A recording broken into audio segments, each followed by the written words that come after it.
Hello, disruptors, and welcome back to another episode of Mindset Mastery Moments with yours truly.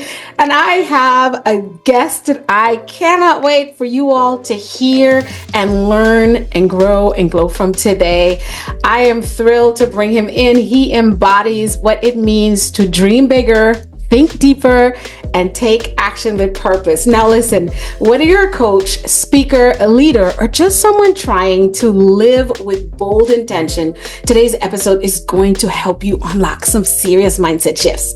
Our guest is none other than Mr. Mitch Matthews, a success coach, a speaker, serial entrepreneur, and the creator of Dream, Think, Do podcast, a top 1% podcast worldwide, and a favorite of the Huffington Post. He's interviewed icons like Brendan Burchard, Jamie Kern Lima. Oh my gosh, and you know I love these people. We talk about them all the time. Julian Michaels, and so many more. But here's what I love most about Mitch. He is on a mission to help you give yourself permission to go after what it is that you were created to do. So Mitch, welcome to Mindset Mastery Moments, and we're just so excited to have you. Just tell us who you are, what you do, and why you do it. I love it. It is such an honor to be here. I love your podcast. You are doing such great work. So I love it. I love it. So yeah, you did an incredible job. I just want to have you come around and introduce me all the time. I feel energized. So that was fantastic. Absolutely. So I am a coach, a speaker, a podcaster. I love doing all those things, serial entrepreneur for a long time. But I'm also, more importantly, a husband, a dad, a lifelong learner. I love podcasts because I am just continuously curious, and I love to have conversations with people, and podcasts are such a great excuse to have great conversations with amazing people. So yeah, I'm wildly blessed to get to do a lot of, I think, what I was put on the planet to do. And I feel like that's a big part of my call is I'm here to help people figure out why they're here and to do that more and more. I absolutely love that. And I connect with that, Mitch, because I don't think there's nothing more important except knowing why you were here and doing it. And that's the part where you and I have this big synergy already, is the do part. Because what I was just explaining to one of my clients earlier this morning, I said, here's the thing about life. Just because you know your purpose, it doesn't mean that you're in all clear. It's going to be an easy ride from here. The stuff is still going to happen, and a lot of shift is still going to happen. However, because you have such clarity about what you're doing and why you're doing it, why you're doing what you're doing, you find ways through those tunnels that seem so dark. You go over, whether it's a pebble or a rock or a mountain or an avalanche, you just find your way through it because you know exactly what you're doing and why you're doing. So when you came to giving birth to your podcast, how did your own story shape this mission? I love it. So before we hit record, I know I mentioned I had a couple of podcasts that never saw the light of day. It's one of those things that I had kind of started on a mission where I knew I wanted to create a podcast. And it was back at a time where podcasting wasn't as popular as it is today. And for me, I was just like, you know what? I love to have conversations. And I basically started one on entrepreneurship, and then I started one on dream jobs. And what I loved was I realized very quickly I was enjoying these conversations immensely. But what I was bumping into was like, I want a topic that's bigger than the kind of the first two topics that I had discussed. And I was like, I want a topic that will allow me to go after the kind of conversations and the kind of people that I want to be talking with. But at the same time, I need a focus so that people know why they're listening. And what's funny is I went back, and this is why I always encourage people to start and start messy, because oftentimes clarity doesn't come in the beginning. It comes as a part of the process. And that's exactly what it was for me. Was I went back and I listened to the interviews that I had done in those, kind of messy, unclear initial podcasts. And I realized that I loved talking about big dreams that people had. And I loved talking about what was the thinking they had to get to in order to actually take action. And then I love talking about them taking, doing that, actually taking action. And so these words kept bubbling up of dream, think, do, dream, think, do. And for me, I realized that, and I've been coaching, success coaching since 2002. And I looked back on that and realized that Dream Think Do wasn't just a catchy name, which I hope it is, right? I hope it's very catchy, name, right? But for me, it's also a process. It is a 3-step process that you have to give yourself space and time to dream without thinking. You have to dream, meaning you have to think about what do you want? What would you want to experience? What would you want to do? And that dreaming time needs to be without limits, right? At the same time, after that time of dreaming, then we need to move into thinking. Then you do need to put a plan together. You do need to think about steps, and you think sequence. And then you need to take action. And what's interesting is I see people dream without thinking and doing. I see people thinking without dreaming and without doing. And then I see people doing and they didn't dream or think. So it's like, okay, and it's not a great formula when you don't follow, and it's not just a formula, it's the sequence, right? Yep, exactly right. It is. And what's beautiful about it is it's a sequence that repeats over and over again. So many people that I've interviewed, they didn't know about dream, think, do as a sequence. But when we boiled down a lot of their successes, that's exactly what they did. They'd given themselves space to say, what do I want to do? What do I want to achieve? Or for some people, it's what do I want to fix in the world? What do I see that's broken that I want to play a part in fixing? Then they put a plan together. They started to think. And as you well know, as you teach so well, a lot of it, the thinking does involve planning and strategy, but so much of the thinking where we've got to take a dream and then take action, so much of the thinking is getting over bad thinking, right? You've got to get over some of those patterns that you've had in the past that have limited you. You've got to get into new thinking in order to actually take action and do. And so it's just been amazing to see kind of how that happens over and over. And so often when somebody then accomplishes a goal or a dream, I always say there's often a back door to every dream. Once it's accomplished, or as you're accomplishing it, then you find a back door and all of a sudden you're on to that next dream, or one dream leads you to another. And so I love how it is a sequence, and it's a repeating sequence for a lot of successful people. It is. And the more I think about it, like you said, so many people do it and they do it. So, they don't realize that that's what they've been doing on repeat. And that's why you're a thought leader, because you're able to build a system that anyone who may be doing it backwards or missing one step can follow it and achieve that level of success. And obviously you have, when we talk about you working with companies like NASA, Nike, United Airlines. But what I admire most is how you've stayed grounded in your own values from listening and doing a little bit of reading about you, of course. That's my job, right? That's the part where I get to pretend I'm a journalist. Yeah, right. Exactly. I always say when I'm doing research, I've got to stay this side of stalker laws, right? I don't want a restraining order, but I do want to know about the person I'm talking to. It's weird. I think because it's like, I was wrapping up my research on Mitch Matthews, and I went to your Instagram and I was liking, because you were saying there were so many clips of you dropping some powerful gems, or you had a couple guests. I'm like, okay, this is when it gives stalker vibes. So chill out, girl. But when stuff is hitting my spot, I did not pick up any stalker vibes. I was just honored. I'm like, oh my God. I think once you hit 3 likes in a row, you're getting on there.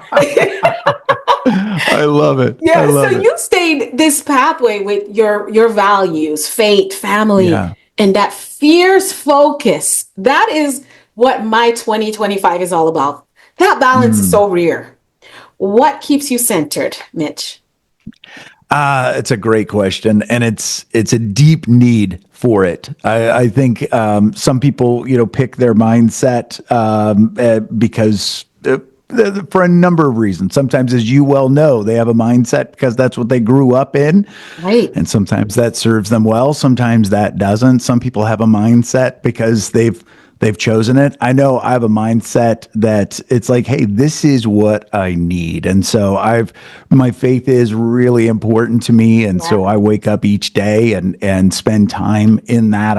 I spend time with scripture and prayer Yes. because I need it. Right. And it's so Yes. funny because some people will say, well, gosh, isn't faith a crutch? And it's like, well, yeah. And I need that crutch. Let me have Like, it. and it Let helps me me to have be at that my best. whole system set up. That's I'm a exactly crutch right. around.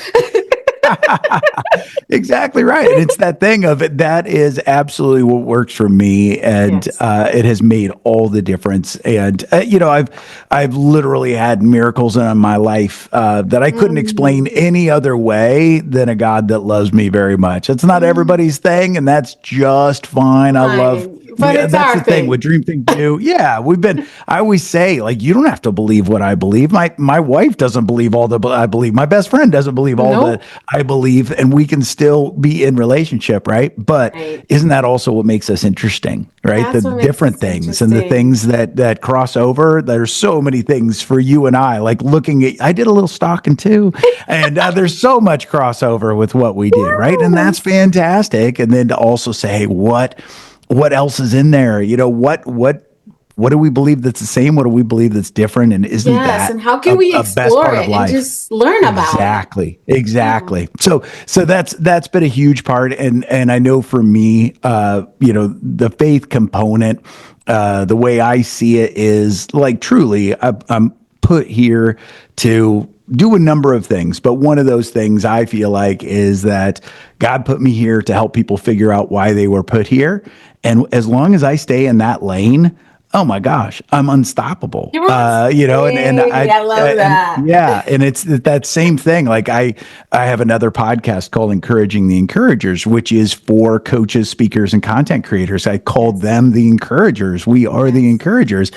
And if I stay in that lane, I've just realized like if I'm encouraging encouragers, I can do that all day long. That is At the easy same work, time, right? yep. At the same time, if I step out of those lanes, that's usually when I get frustrated. That's usually when I get tired. That's usually when my business doesn't grow. When I start to get into other things that maybe seem logical or other things that people say that I should do, it's those things that drain me. But boy, if Yes. I stay in my lane, I'm an unstoppable force. It's kind of like, I mean, you are an unstoppable force, right? Especially when you're talking about those things that you feel so passionate Passionate about. about. Yes. So for me, that's what I try to do. I've just learned that, hey, if I stay in that zone, I have a whole lot more fun and I have a lot more success. Exactly. And your life is richer even without and I love that you broke it down that fierce focus. That's what that is. But Yeah. you can only focus fiercely and become unstoppable when you're at that level of clarity about what your zone of genius is. And that's Yeah. what I want our listeners and viewers to hear. You know what your zone of genius is. You also have a formula that you have dream, think, do. And then you've also figured out what your important essentials are that fills you up so you can stay filled. And then now that's the expression of who you are. That's what I Yep. talk about when I say career. A lot of people think when I say career, they're thinking about a job. I'm like, no, I talk about a purpose grounded career that is the expression of your soul that you get to leave a legacy that outlives you, right? Yep. And I that love that that. right there, you are unstoppable. Nothing stops you until God decides you're taking your last Yeah. breath. Yeah, right. Exactly. Exactly. And I love it. Even as you say that though, like it is amazing to see how you light up just as you're on fire when you talk about that stuff. Yes. So it's like that's your zone of genius. And I do love it. Like, and I know there's a lot of people that don't feel like that's where they're at. I know for Right. me, I came out of college, I did some business to business sales, then I got Mm-hmm. into the pharmaceutical world and Mm-hmm. really had a lot of success. Back then, it was a really interesting sell, it was a really interesting process, it was a lot of Yeah. fun, it was a real challenge. But then I kept getting promoted. And my last job in the pharmaceutical industry, I call it a bad fit job. And, after a number of really great fit jobs where I'd had a lot of success, all of a sudden this bad fit job felt terrible.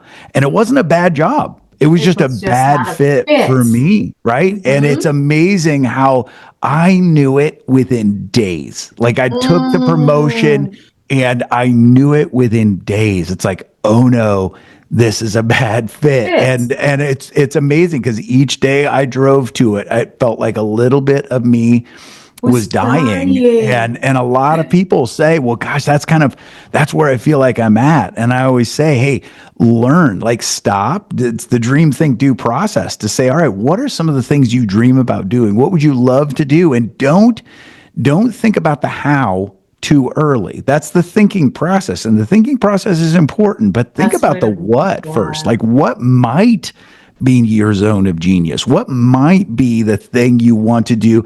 Maybe not the rest of your life, but for this next season, what might be that thing? What would you love to experience more? Who would you love to work with more? And give yourself that permission to think about the what. And then you can start to work into the how. I know for me, when I was in Mm, that bad fit job, I had come out of a really great fit job where I was in the training department of a $2 billion pharmaceutical company and I was coaching and I was speaking every day and I absolutely loved it. And in this bad fit job, there was none of that. There was no development. One particular night, I came home. Again, the fire in me was going out, and my wife brought me this magazine. It was a Business Week magazine, and she's like, "Hey, this article. This is about what you do." And I looked, and it was a story on an entrepreneur, and I just didn't get it. It didn't click. And she goes, "No, no, no, not the main story. It was the sidebar." And this sidebar was about this entrepreneur's coach. She's right. like, "That's what you do. That's what you do. When you do that, you light up. That's what you do." And I'm like, is that even a job? Like, what is that? And so I gave myself permission to then, dig into that and find out what that might be and then start to explore it. And that's really where it starts, is to say, hey, I don't have to have this whole thing figured out, but give yourself permission to start to explore what it might be. And as you Yes. do, you will find your zone of genius, the more ferociously, focused you are on You that. are. Woo! Here's the thing. Before we dive all into the power of permission, right? Because Yeah.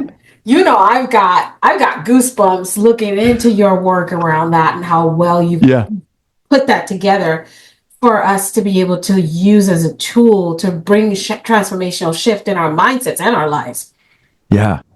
There's a couple of people listening. You just went into a really great process. And I know a few people would have caught what you were putting down about shifting out of that career you're stuck in.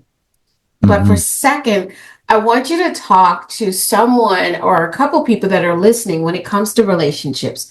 It might be a romantic relationship or a business type relationship. That's Yep. one of the places where I believe I can speak for myself, and I've seen it repeated throughout working with colleagues and clients, is the reason we get stuck in jobs that is not quite a good fit is because we've Yep. already created a pattern in our life Yep. that we stay in relationships we belong and they're not good fits, but we're still there. Or they might have been a Yep. good fit at one point, but for next level or now it's not. Yep. So I Yep. want you to speak into how someone who might be with a misfit relationship in their personal, familiar, or the romantic or business, how do they Yep. really pull themselves through that by Yep. dreaming, thinking, and doing? That's so good. I love that. And it's funny because back in that season of the bad fit job, I was definitely in a bad relationship, and that was my career. And what's interesting, and I will readily admit it. I'm not proud of it, but I will No, but it readily happened. Yeah. admit that we were living a sitcom life, which means Ooh. my wife and I decided we both worked until we started having kids, and our thing was that whoever's making more money they will keep working, and whoever's making less money will stay home with our boys for a little while. And so I don't know whether I won that or lost that race, but my wife, I was making more at the time. So my wife stayed home with our boys. So that meant we had a single income, we had two children, and we had an oppressive mortgage. So it was one of those things where I would have loved to immediately quit that bad fit job. But because we were in this sitcom situation, which was, I joke about it now with some distance, but at the time, I felt like I was in a prison, right? There was it did not look like I had any options. And I had gotten myself into that situation, right? I actually had to move for this job. I moved back to Iowa. My wife and I both grew up in Iowa. I lived in England a couple of times. We met in college in Iowa, moved to Montana after we got married, lived in Montana, then lived in Chicago, came back to Iowa. But I had done that, like I moved for this job. And so all of a sudden I was in a situation where, although we were back in the state I'd grown up in, we moved back to a town we didn't know anybody, a city we didn't know anybody. And so I just felt trapped on trapped on trapped. And there was not any option to just say, you know what? I'm just going to quit my job and I'll figure it out, right? I had to figure it out on the side. And that's one of the things that I really recommend to people, whether it's a career relationship or, a relationship. Sometimes it's absolutely best to just end things, but sometimes you just can't. You can't. So it's that thing of being able to say, for me, what I had to do was start to give myself permission to experiment. And that's what I did. I said, okay, I don't know if this whole coaching thing is going to be the end all be all. I don't know if I'll be able to do it and replace my income. I don't know if this is a viable thing, but I at least can go learn. I can go get some training. And that's what I did next. I went. It's a conversation for probably a different time, but I went with a big name organization, all of that. Good training, but didn't have any business training. Thing. So, off camera, I can't wait to hear which one it was. Exactly. So, but I came back more confident in my coaching, had no idea on the business side, but I said, hey, I'm just going to give myself permission to continue to experiment with this. And that's what I did. I started to experiment on the side. I didn't quit my day job, but I started to experiment with little things on the side, trying it here, trying it there, trying different things. And, grace of God and a whole lot of hard work, we were able to make that work in a short amount of time. We figured out what I now call the 6-figure sequence, which was basically a process for being able to find great fit clients, onboard great fit clients, all of that. And I thought it was going to be 5 years, and it wound up being about 5 months. That's why we teach now other coaches and speakers that 6-figure sequence in some of the training that we do, that kind of stuff. But for me, I had to give myself the permission to both say, hey, I don't know if this is it, but I'm going to try it and I'm going to experiment. And then allow you as you experiment, some of those experiments are going to go the way you thought they would go. Sometimes they're not, but you have to commit to learning as you're experimenting. And as you do that, you will then oftentimes not only find your zone of genius, but to also find the people you are passionate about helping. And that goes to whether you want to be an entrepreneur and have your own business or in a career. Oftentimes it's finding that work, finding those people that you want to do that work for, or finding the people that you want to serve, all of that. The best way to do that is through experimenting, not guessing. I love it. Absolutely.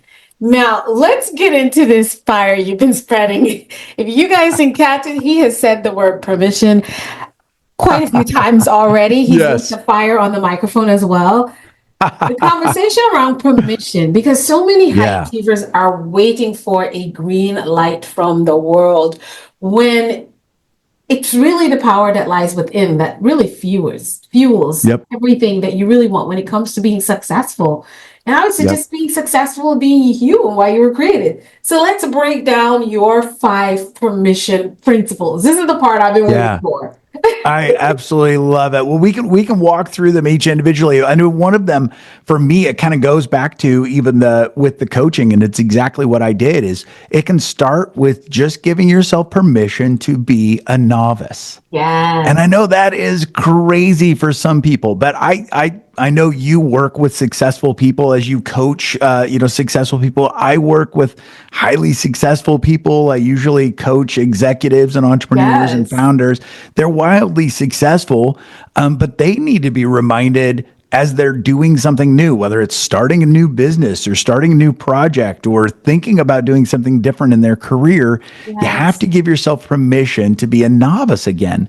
And Yes. that really is, I mean, it's funny. I think it's actually a harder choice for highly successful people than it is for people who haven't found a lot of success, Oh, because wow. highly successful people have had success. They feel visible. They Yes. also feel like it's a higher risk to not be good at something. They've been good at something for a long Right. time, And and everybody to be a loves them for novice it. means you might not be good at it. All those things, right? But I said, fall in love with being a novice, because a Yes. novice. Beautiful about a novice is when you embrace being a novice in a certain area, right? It doesn't have to be everywhere, but to say, Right. hey, in this thing, I'm going to be a novice. And a novice doesn't worry. There's no expectation a novice is going to be good at something immediately, right? A novice can be curious. A novice can be open. A novice can make mistakes and learn from them. Right. And it's so freeing to give yourself that permission. But Yes. like I said, I know you've got a lot of high achievers that listen to your show. And so I Yes. want to encourage you, the high achiever that's listening to this, lean into that a little bit, because Hmm. again, if you've had success in one area or maybe even multiple areas for a long period of time, this is going to have to be a conscious choice that you make to say, you know what, I'm going to try something new. I'll never forget, I talked with somebody on my podcast, and he was a successful trial attorney, and Mm. really I think it was maybe in the 97th percentile of Hmm. wins in the courtroom. Like, this guy was Wow. incredible and unbeatable, but he found himself starting to fall out of love With with it. law. And Yeah. nobody knew it. He still was winning court case after court case, But but it was one of those inside. things where he just knew inside that he Hmm. wasn't feeling it anymore. And there was a part of him that thought, maybe I should quit law, but I don't get to claim any responsibility for what he did, but he did. He did the dream think do process. He started to give himself permission to take night classes and Come just be on. a novice in some different things. And Yes. he settled into one night class, which was a cooking class, and he realized he was okay at cooking, but the segment that he did on chocolate, oh my gosh, he loved it. And so we did another night class on chocolate and started to really kind of mess around with chocolate recipes. And one of the things that made him such a good attorney, a trial attorney, was his heart for justice. And when he started to get into chocolate, he started to kind of look at the chocolate industry, and he started to see how a lot of the producers, especially in the cocoa producers, there was no justice. They were not getting justice. They were being destroyed and abused by these big chocolate companies. And so not only did he fall in love with making chocolate, he fell in love with the idea of helping those farmers. And Using so his he legal just skills. yeah, right. Exactly. And so his name is Sean Askinosie, and you can look up Askinosie chocolate now. But he Wow. has a micro brand.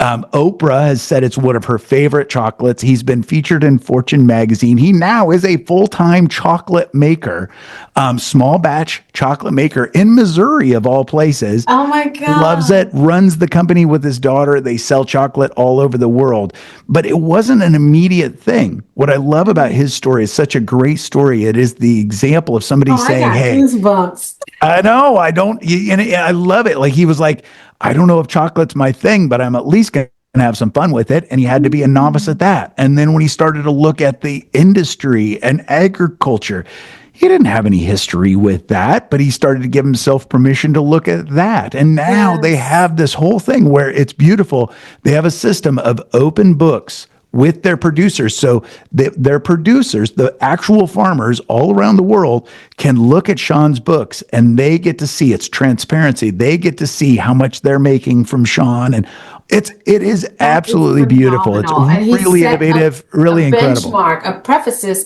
a roadway of excellence in that industry only because Truly. he submitted to his curiosity and give himself Yep. permission to be a novice.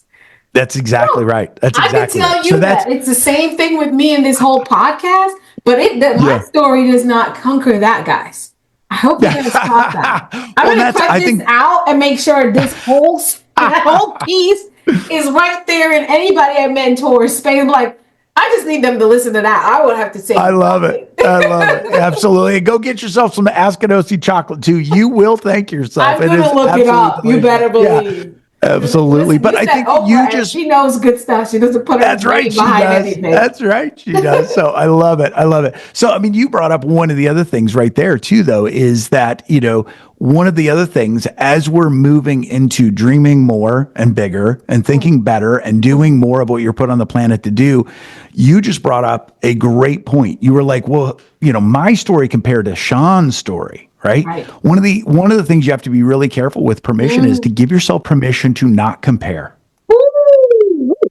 Yeah, because I know that's a natural temptation. Like I will say, like I don't believe in this is a whole other conversation for some other time, but like I don't believe in evolution across species, but I very much believe in evolutionary psychology. Come on. And that is basically how our brains have evolved over time to keep us safe, right? Yes. And comparison is a part of that. It is a part of the tribal brain.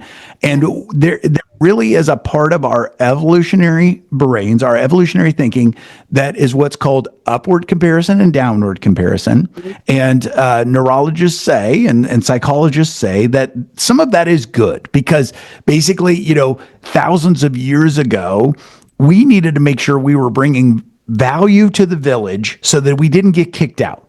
Right. So that lions, tigers, and bears would not eat us at night. We need to stay in the village. We need to stay in the tribe. That's what's called tribal thinking, right? Yes. So there's some upward and downward comparison. It's just a part of the way we're wired. So we have to recognize when our brain does that. Mm-hmm. At the same time, our generation, like the generation that we're born into, and trust me, I love a lot of the generation that we're born into. Like I like indoor plumbing. I like air conditioning. I like driving cars, right? Like I love it. Can't imagine life without it.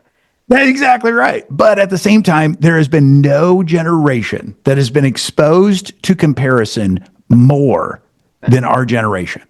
Right? Like it's just never, like every generation has its individual and unique challenges.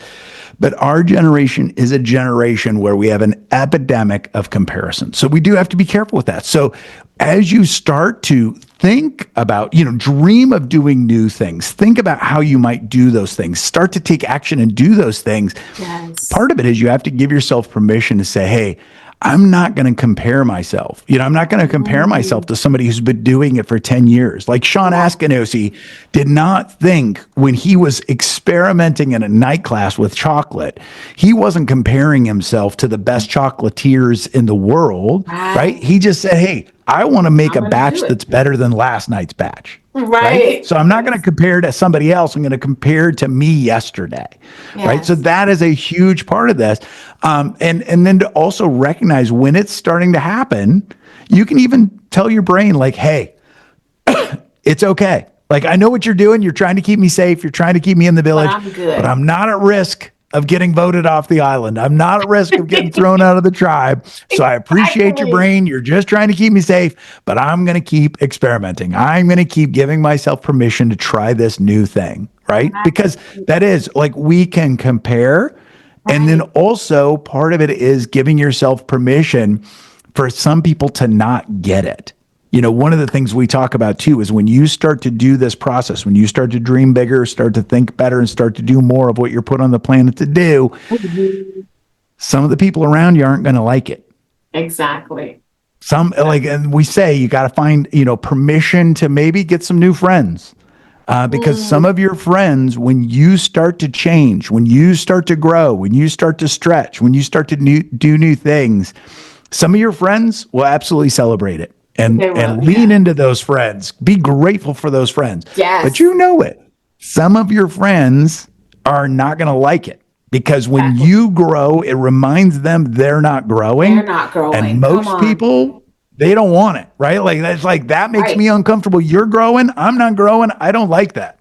And so they will often either try to poo-poo or shut down the things that you're doing, make fun of, right? Caution you Question. against it. All those Yes. question, absolutely mock, right? Yes. And that's one of those things where you have to give yourself permission to give your community, your tribe, an upgrade, An and say, "Oh, hey, I'm upgrade. going to have to start finding some new people."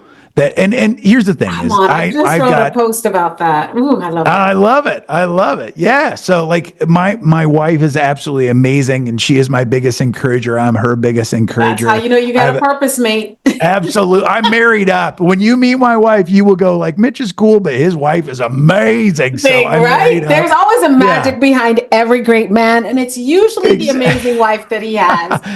100%, 100%. And she can question things. Like we give each other permission to Right. dream, but we also give each other permission to say, "Hey, I've got questions about this." I mean, we're Right. working Based on a on where business you said you strategy want to go. together.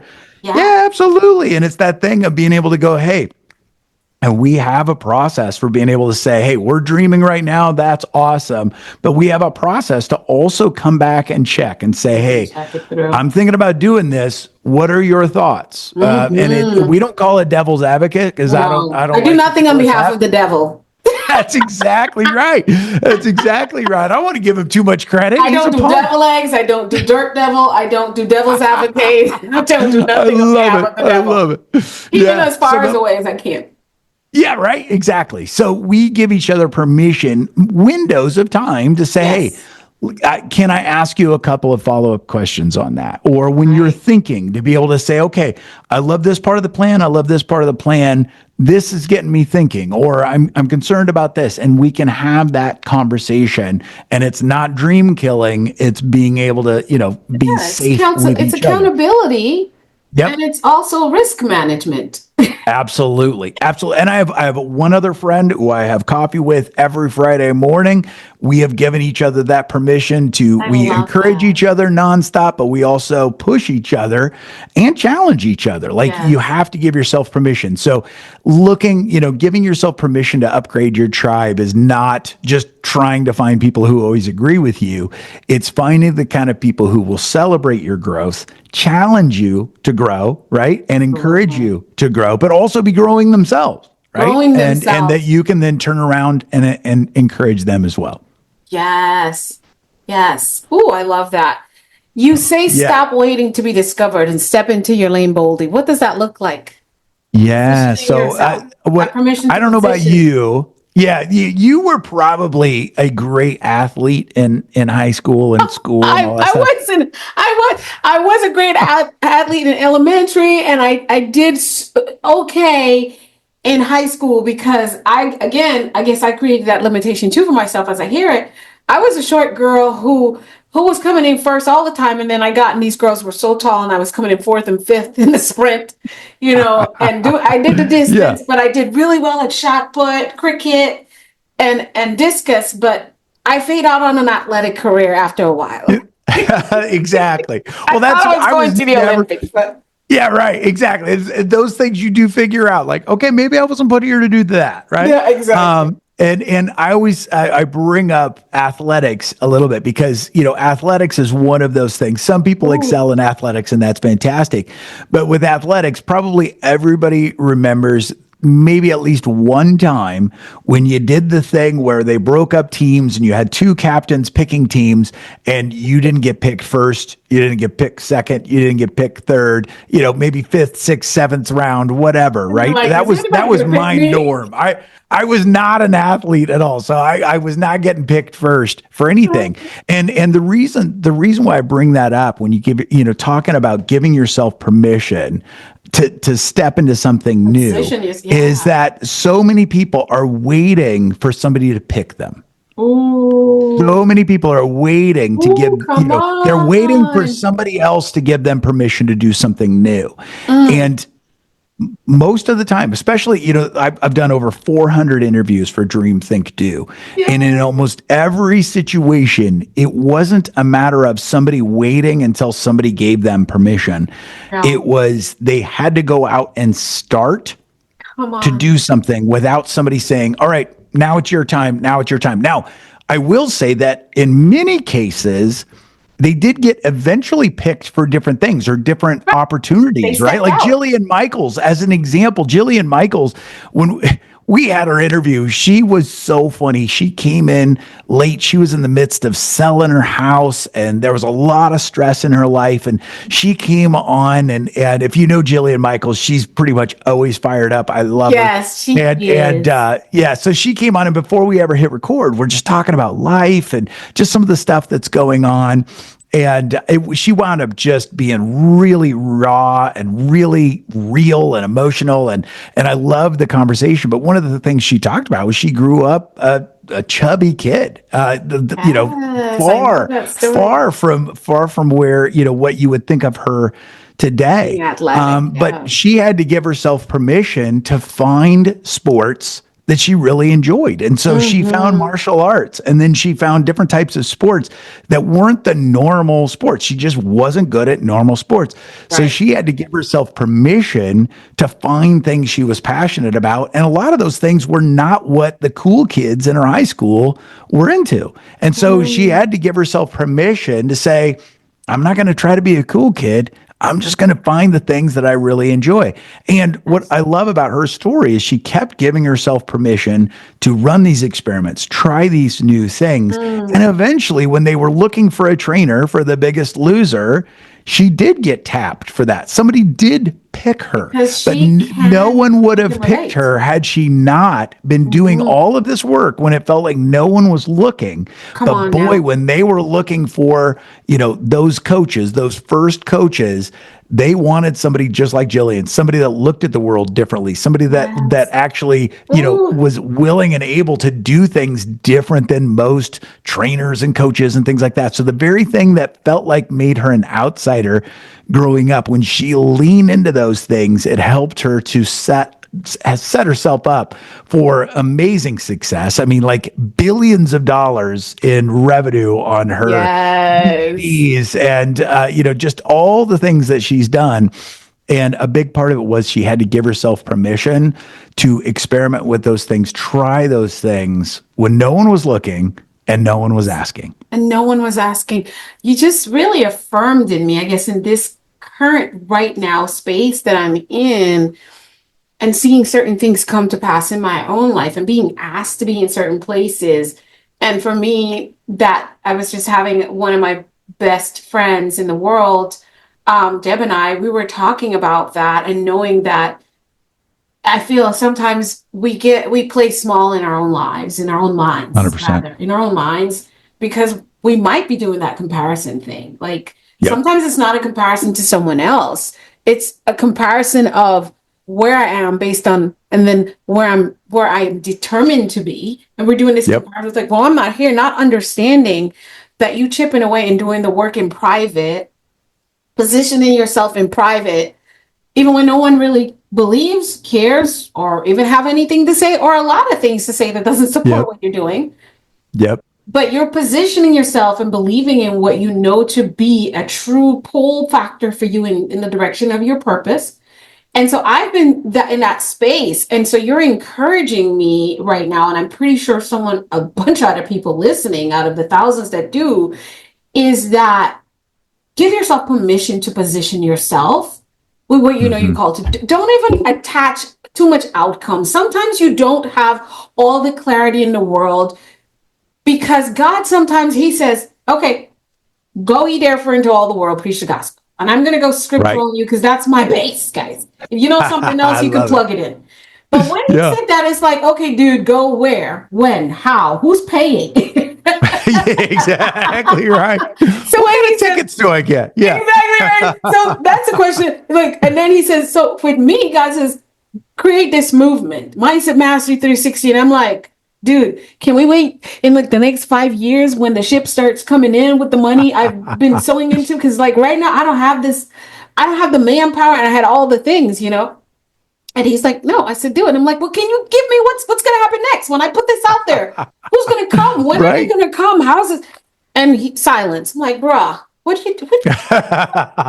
Dude. He comes back and he says, Do go because Yeah. I've already been dreaming and I've been thinking and I've been planning. I've written the vision, but I put it up nice 5 years from now, maybe when I have $200,000 to just cover all the Right. expense for this. And he's like, now, and so I stepped into that space with obedience and doing it Yeah. Good for completely you. afraid and doing a whole lot of that. I wish I had a whole bunch of help, but a bunch of other people believe in the dream and the vision and they came alongside me, but still they cannot show up the way they want to because they got other things they need to do. And so you Yeah. just encouraged me that level of staying consistent with the small things, trusting that each step will reveal. I remember one of my coaches saying to me, if God ever showed you all the details, you would never say yes, you will run.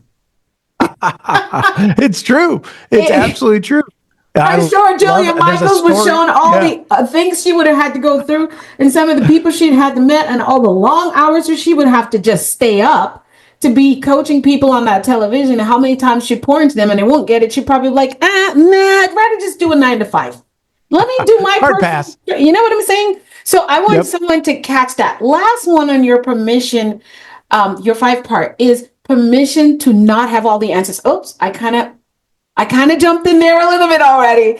That's This is the good. one It's where every absolutely. overthinker, every perfectionist, Yeah. aka Dr. White, I'm a recovering perfectionist. Why Yep. is uncertainty still a gift? Is what you call it. Why is it a gift? Yeah. I love it. Well, that is such an important thing, and I'm right there with you. I teach on this because I need to be reminded of it daily. And I think perfectionism. We talked a little bit about the devil, and I don't want to give him too much credit, but I do think that perfectionism is one of the devil's best strategies Come ever on. because it starts when we start to have perfectionism. It starts feeling like we're shooting and pursuing excellence. Excellence. But what's interesting about perfectionism, and a lot of people, again, you've got a lot of rock stars, you've got a lot of high achievers to listen to this show. So this is important because there's people who think, well, I'm not a perfectionist. Because what they think with perfectionism is they think a perfectionist that their desk looks like it could be on the front of El Decor and that their kitchen is perfectly organized and that every part of their house is just perfectly designed and, Yes. and organized, everything in its place. But Mm-hmm. perfectionists, we're pile people, right? We're pile people because we'll go to a meeting and we'll bring home a handout, a participant's guide, whatever, and we will put that on the corner of our desk because we don't have the perfect place to file it yet, right? Yes. But we tell ourselves, like, I'm going to file this in the perfect place, but until then, I'm going to put this on the corner of my desk, right? And then you Yes. come back Quicker from one star another right meeting here or by another you. gathering, and you put that next thing, that next piece of paper goes on the pile, and then you bring that book home and you just put that on the pile, and then somebody comes over to your house and you got to, they're going to look at my desk, so you put that pile and you shove that in In a the box or a desk. bag, exactly right, in your drawer, and now your drawer is a bunch of piles, stuff like that, Stop right? talking about And me. yeah, right, exactly. So that's the thing. Like a lot of people go, wait, that's perfectionism? Like, oh my gosh. Or if you're a recovering perfectionist or you're a perfectionist, oftentimes, if you've got a report that's due at midnight on Tuesday, you are hitting send at 11:59 Come on, because you talk to me. need that deadline to push you through that last 10%. Perfectionists Yes. tend to be people who start easily, finish hard because that last 10%, it's not perfect, so it feels almost impossible. And you need the deadline to push you through to say, okay, well, screw it. It's got to be done. So done is better than not done. I'm going to send it. I'm gonna Right. send And that. so that's what pushes you through. And the reason why this is so important is oftentimes when people are thinking about dreaming bigger, thinking better, and doing more, when it comes to the doing part, we Mm-hmm. wait for the perfect moment. Wow. But we can't wait for the Wow. perfect moment because the perfect moment doesn't exist. Because for the perfectionist, right, we can always find the need for more perfect. Like that's a Yeah. pretty good time, but it's not the More perfect time. perfect. I've got some money, but I don't have, like you named it. I don't have $200,000. I got this, but I don't have Yeah. $200,000, so it's not the perfect time. It's like, are you waiting for perfect? Because perfect isn't there, right? So we Yes. have to say yes before we know all the steps, and we have to say yes before it's perfect. Yes. Ooh, I love it. Now, Mitch, this is That's the kind of truth that sets people free. Leaders, coaches, entrepreneurs. Right? We are so busy earning credibility that we forget to allow ourselves to start. Just start. Yes. Just get Yep. started. Just get started. I Absolutely. love that. Whew, man, y'all know we are fed. Now, the point of this is not for you all to sit here and get your hips chunked up with fat and get a beer belly off of this content that he's putting down. I need you to I love you. press pause right now and share this to someone. And don't be judgy. Don't be like, oh, I know who needs to hear this. This procrastinating. Don't be judgy. Just send it. But remember, the Yeah. reason why this is creating some sort of thought for you is because there's an area in here for you too. Now, Mitch, this is one of our favorite signature segments. It's called Flip the Script. I want you to take us to a moment where you had to rewire your mindset to rewrite your future. What was that Mm. defining moment, and what did you have to let go of? Oh, I tell you what, I love it. And you are such a good interviewer because we've gotten to really go to a lot of fun places. I know for me, this has been the reason why I teach on the subjects that I teach on is because I need to be reminded of it daily. And I know for me, like I talk about growing up. I grew up a worried kid. I would worry myself sick, and and wind up getting so sick I would confound the doctors and be home for weeks at a time, and all of those things. And as I got older, I didn't get better at handling it. I got better at hiding it. And it's one of those things that I looked like I was fine on the outside, but I was just torn up on the inside. And I kept telling myself, I'll really enjoy this once I get this thing done. I'll really be in the moment once this thing's behind me. I'll really, be at my best once I can check this thing off my to-do list. And I was just missing out on life. And I'm really grateful for an experience that I had. I talk about this a little bit on the podcast, but when my wife and I lived in Montana, I had the opportunity to climb Granite Peak, which is the tallest mountain in Montana. Wow. And it takes a couple of days to get there. And it's funny because a friend of mine was going to do it. And he's like, you want to do it? And I'm a recovering warrior and not that great with heights. But I'm like, sure, why not climb the tallest mountain in Montana? And it's 2 days hike just to get to the mountain.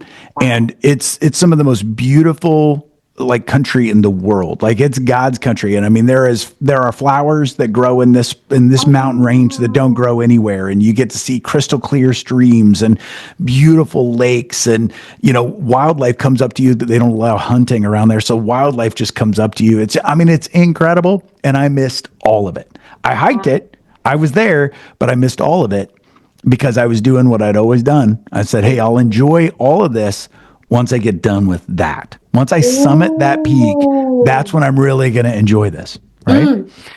And what's interesting, fast forward, is we woke up the morning we were going to summit. We open our tent flaps, and it's crystal clear skies, best weather that we've had so far. Start making our way up the mountain. And as we do, it starts to snow, which the guys I was with was like, isn't this beautiful? And I'm like well, there's 4 more ways I can die on Granite Peak because it's snowing, all this kind of stuff. And then a fog starts to roll in, and we can't see more than 10 feet around us, which was a blessing because the last part of the hike is about a 2,000 foot drop off of one side and about a 1,000 foot drop off the other side. So it's a blessing to only be able to see a few feet in front of you. But at the very top of Granite Peak is this rock. It's tabletop rock. It's a flat rock. You stand on top of it. If you Google it, you will see a bunch of people standing on top of tabletop rock showing that they won. They summited the peak. And everybody that I was with, they got that picture. Me, I'm sitting on the rock with one hand, raised triumphantly, and the other hand holding on for dear life to this rock. And as my foot came down off of that rock, I heard something, and I'll never forget it. I heard something, and it sounded like somebody took a handful of firecrackers and threw them at our feet. And our guide, a guy named Craig, yells one word. I'll never forget exactly how it sounded. He said, lightning. And as it turns out, we weren't in fog. It turns out we were in the clouds of an electrical storm. Wow. And yeah, we all had metal Another. equipment, metal Ooh. tools, all these kinds of things, making us 4 lightning rods on the top of Granite Peak. And one of my friends almost got zapped. Like his hair literally was on fire Oh my from a lightning gosh. strike, all that stuff. And Wow. our guide got us to this rock outcropping. I'll never forget, huddled underneath there praying, kind of those deal making prayers like, Lord, I'll never do something stupid like this again. Right. Oh, let me Um, off this one. Exactly. And we did get down. We did live through it, obviously. But later that day, I'll never forget, God put it on my heart. He said, kiddo, that's the way you've been living life. He said, you've been going from summit to summit, telling yourself you really enjoy life. You'll really be in the moment. You'll really take all of this in once you get the summit done. But then once you get the summit done, lightning strikes and you're off to the next summit. It's like, we got to change something. And so I came back from that saying, okay, I got to change the way that I look at the world. I got to change the way that I deal with worry and anxiety and fear. And so I really started to work on that for me, myself. And then I started to teach on it as soon as I felt like I could with any kind of credibility, because I knew that if I was teaching from the journey, I would be able to progress in Keep that you in journey even faster. yes. Yeah. Not from the standpoint of, at least I got this all figured out. I'm perfect. It's like, hey, I need this, and this is something I needed today. So if you need this, hopefully this helps you too, right? That's the approach It's I just took. sharing. It's like sharing a meal every day with Yep, someone that's else. exactly. I love But it. I knew we were, at the base of that mountain, and I can remember thinking, I don't want to miss out on my life. On my life. My wife Melissa was pregnant with our first son, Oh my goodness. I'm like, I don't want to miss out on that. And I was absolutely treating it like one of those summits. Like, once our son's here, then I'm going to do this, da da da da, The right? next thing. And I'm like, I don't want to miss out No. on my life with my wife. My life with we have 2 sons now, and I didn't want to miss out on life with them. I wanted to live in the moment and really be at my best as often as I can, and help as many people do that as well. So, it's a long story, so I apologize for that. But Oh, so that was one for me that powerful. was pivotal to Oh, say, hey, that I got to changed change. that's a huge mindset shift because I've gone through that process too, believe it or not, Mitch. Powerful. That's what I call growth in motion. When Yeah. I was a preschool teacher and part of my life's journey, and I remember when an educator brought in the term the process and not the product when it came to working Mm, with young children. And that was my life lesson for me when I started to shift, but then understood later on when I would encounter life altering things like these, that have I really lived or was I just trying to get from one thing to the next? And yeah. process, not the product. It was reference to when children are doing their little artwork, little kids, 3, 4, 5, two, they're going to do on a piece of paper. I'm like, look what, look, I made a car. And some people don't know how to respond to it. Someone would say, oh, I see you made a bus. Or if it looks like a bus, and if it doesn't look like anything, you're puzzled, like, what the heck did you do? Right. You made a red box. Like, what? Yeah. Right, exactly. Or start suggesting things to those kids. So they were training Yeah. us back in those days that we should work with that child through the process and see how they were thinking, feeling, and what they're trying to express. And so you can only do that if you spend time through the process, and you Yeah. want to make sure the process would include they have the right tools, they're present, it's whatever they want. It's not what we tell them to draw a pink Yeah. bird. And so when I think about what you just shared and what I've gone through, I've used that process and that product, which helps me to stay in the present and really enjoy the So journey. good. Because one time I looked at my life, I remember when I was in college and I was working so hard to get done because I just moved back to the USA and I had to redo all my education because my credits didn't count. And so I was just going through trying to get through it. And then I remember being at graduation and feeling deflated. I was like, Mm, yeah, because I didn't have any jobs lined up to go with the new degree or anything. I was, yeah. and I was like, this is kind of weird. And then it turned out my aunt passed away a few months later, and she Mm, was early. She was 63. She died of a heart attack in the hospital, and we didn't even realize she was sick. And I remembered like I can't waste the moments because I had yeah. put off spending time with her so I can finish this degree that wasn't even that exciting. And I didn't go back to our country to spend time with family that was there. And I told myself, so I'm always in this motion of how much more do I need to enjoy, stop, and really, like, I talk about stopping and smell the roses sounds like a thing we just say, but it's really just smell everything. It's true. Not just It's the true. roses. Like, if you really try to smell everything, you're gonna get closer to it. You're gonna Yep. see it better because now you're Yep. trying to get closer to the smell, right? So when you stop and just smell everything, enjoy the process of becoming, because that's where the good Yeah. stuff is, right? That's So where it is. true. Tomorrow's not promised. So thank you for that. I know it's a long story, but it's well worth it. And I Oh believe yeah. someone's gonna shift and ask themselves reflectively, am I really enjoying life, or am I trying to get to the next thing, which never really comes out as fulfilling as I anticipated it Right. to be, right? So Exactly. before I we love it. get, let's talk about, before we get into Mindset's Bites to Go, I have to ask, what is success to you now? And what's your next big thing, and what kind of mindset is required for you to reach those goals? Because you've done a lot. You've done a lot of growth Yeah. and you've accomplished so much. I appreciate that so much. And it's one of those things where, like, it's so interesting in that, in your own journey, all you see are the things that you want to do, still achieve, right? And so I appreciate you saying that. That means a lot. I know for me, there's a lot of different definitions of success, and I think it's good as an entrepreneur or Yes. as a leader to have Yes. tangible goals, around impact or revenue or traffic. You need to put some numbers to some things, but Yes. there are some certain things that you just can't put numbers to, and oftentimes those are the things that are most important. And I know for me, as far as from a success standpoint, my goal is always to help my wife and to help my two boys to be all that God created them to be. And it's one of those things where if I help a million people do that, but I haven't helped my boys do that, I'm not successful. There's no way, right? But if I can help my boys and help a million people, then come on, I can do that all day long, right? Yes. The So people for are the me, yep. additional, the bonus. Yep, exactly. That's a bonus, right? So for me, that's a huge part of it, to be present for my Mm-hmm. wife, to be present for our boys. So our younger son's a working actor in LA. Our older son is being deployed in the military, and Thank and so you. it's a prayer rich time, as you can imagine. But Absolutely. literally, my prayer for each one of them is, Lord, help them to be Mm-hmm. all that you created them to be, and help me to know my part in that. In it. And so Ooh. that's for me. That's my measure of success, and truly my life goal. And part of it, I want to be successful in business so that we can You can have do the freedom, more, go more where we want to go, impact. and be where we feel called to go. All of those Yeah. things, but really, all of it falls to far second after that as my Yes. primary goal.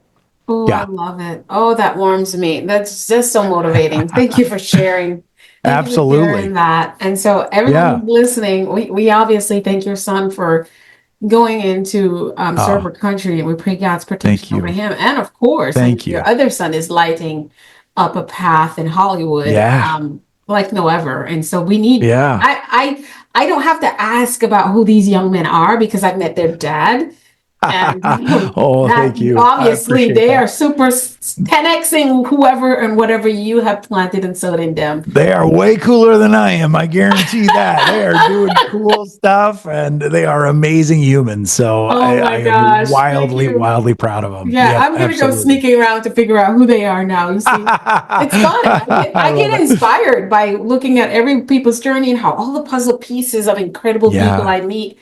It's just at some part of that's what makes my life rich, is connection. I Yeah. feel it does all of us. We, after food, Yep. clothing, and shelter, is connection. And so Yep. whether we know it from distant connection or not, I'm always looking for good, positive things around me, because there's so, you can be so distracted and just see, the 20% of all the crazy things happening, but there's just so Right. much good in our world.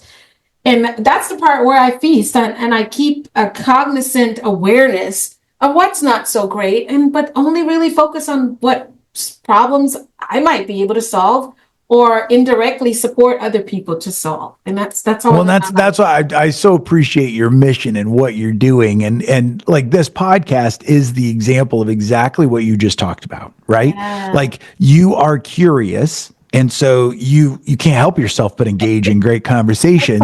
But what part of the podcast is you get to fulfill one of your things, your zones of genius of having engaging, amazing conversations. But you also are bringing your listeners along with you, right? You're bringing me as a guest along with you. Yeah. And that's the beauty of somebody like you are the example of living a dream, think, do life in that you are, it's kind of that you can't help but take people with you as you go and do this. We all benefit from you walking out a dream to think through how you might do it and then taking action. Like we're all benefiting from your dream, think, do journey. So thank you so much for the work, the wildly important work that you're doing. Thank you. And that's you're doing also, and that's what made this even a more fiery episode. And that's the thing. My goal, and I know yours, obviously, is that someone would listen to this and just go with it. Like, you only have this much fun, have this much light. There's a bunch of things I can tell you. Like one of my computers, my main computer crashed out a few days ago, and we're working to get one and looking at what do I really need while I use the other ones and things. But that doesn't faze me. I get to come on this camera. I get to get on there. As long as it's working, I'm like, we're going. Like we're doing it. We can do this. It's all the things. We have life. Yep. Life is lifing behind the scenes of purpose and fulfillment. But you're always so passionate and ready and I can't say happy. I would say joy. It just is always in the deep. You keep yourself filled. You surround yourself with people, all the things you said. So now I get to give you this microphone and I step away from the camera and the microphone to let you give us mindset bites to go where you leave us with one mindset bite or several to carry us as we take the step, 90 seconds or less. Mitch, it's all yours. I'm stepping away now. I love it. I don't want you to go, but absolutely. So I want your face because I think we're going to do something with Mindset Bicycle because what you guys say at the end, oh my goodness. So I get away from it so you can have the moment with the people. Here we go. I love it. I love it. So, I know there are so many rock stars. There are so many high achievers that are listening to this right now. And my hope is that we were able to inspire you to think what might be some new dreams for you. How might you want to be thinking a little differently? What might you want to do? But I want to encourage you to just start small. Give yourself permission to start small. You don't have to have it all figured out. You don't have to know, hey, if I do this new thing, it's going to lead to a new career, or it's going to lead to a new business, or it's going to lead to a new relationship. Just it's exactly like we talked about. Fall in love with the process as opposed to the product and be able to say, all right, what's a small but significant thing that I want to do as a result of hearing this episode, and then go do that small but significant thing. Maybe even something that takes you 15 minutes or less. You just never know where that one small step might lead you. Keep taking those small steps, but it starts with one small step. And I don't think it's any accident that you heard this. So I just want to encourage you, begin, start, and give yourself that permission to not wait until it's perfect, but just begin today.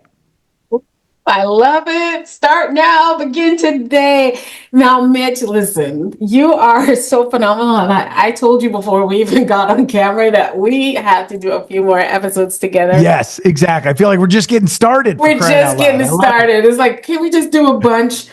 Here's the thing, guys. Mitch also coaches coaches. And so, Mitch, of course, tell us who you coach. I got to get that. And then tell us how to connect with you. Yeah, so I'm kind of weird in that I coach entrepreneurs, founders, executives. That's half of my practice.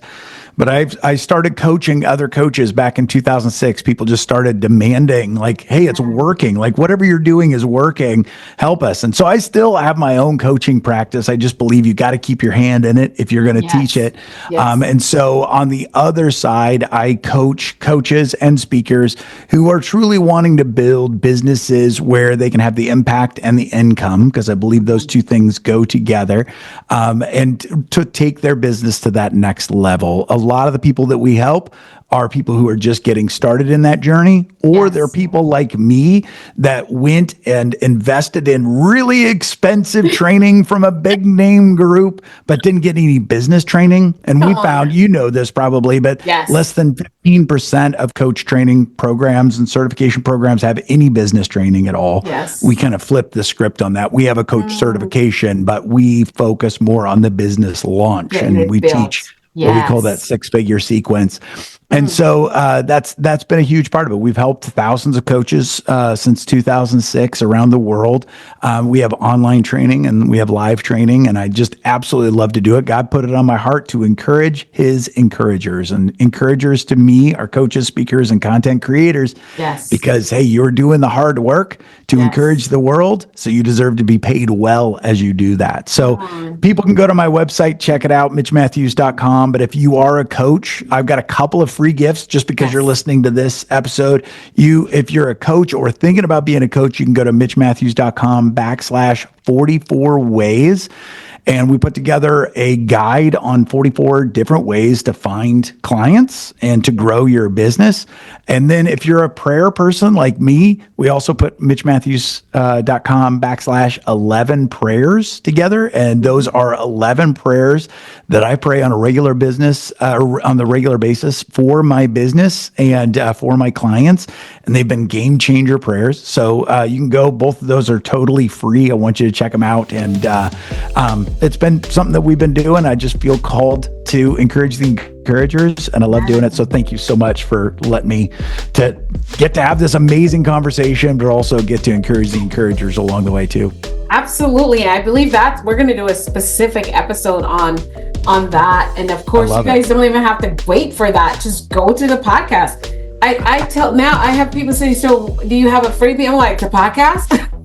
Yeah, right. Exactly. Exactly. I mean, of course I have something, of course, but I'm like, go there, because that's where it's not just my voice. There are all these other people that are telling you pretty much the same thing over and over again in different languages, I would say, because it might be English, but the language might be different from different people, that you hear it differently from someone else.